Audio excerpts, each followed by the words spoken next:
Ready na ang lunch ng aking asawa. Ayan, shrimp, lumpia, and ito yung sauce.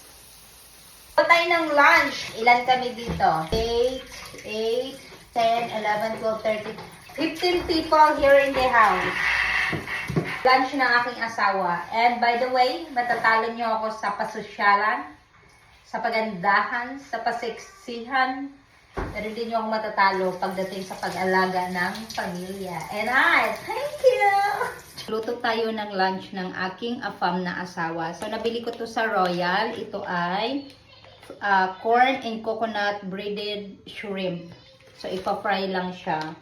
And gusto niya kumain ng lumpia. So, ganito ang kanyang itsura.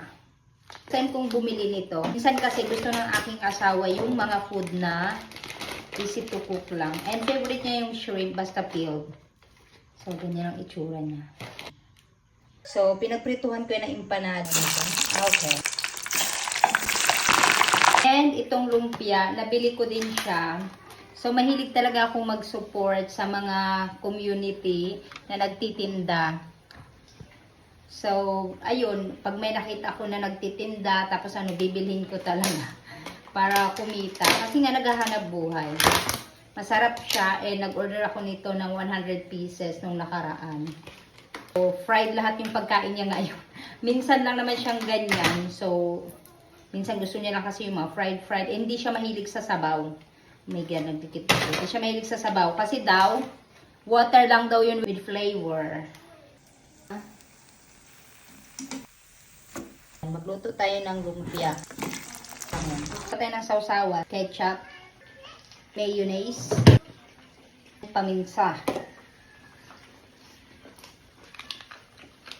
oregano. Yeah.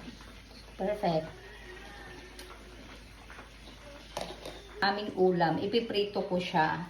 So, crispy dapat ang paglagay nito, pagluto.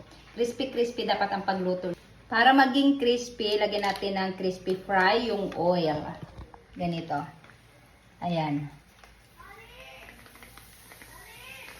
Puros kasi kami sabaw lately. So, yung sa amin, prito. Tatalsik pati.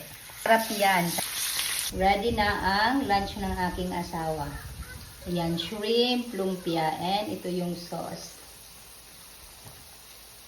Atin sa akin. Bigyan na natin sa aking asawa.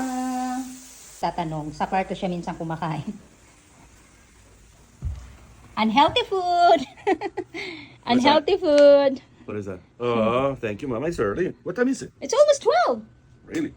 Wow. Hindi na niya alam ang oras. You don't have work that time. You are not gonna worry what time you're gonna be late at work or something. Yeah, I know. At least try to fix that too.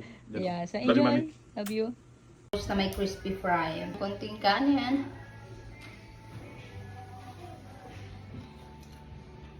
Kain niyo yung mga baka.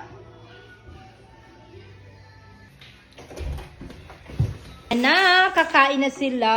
Ayan ang ulam. Thank you, Lord, for giving us food.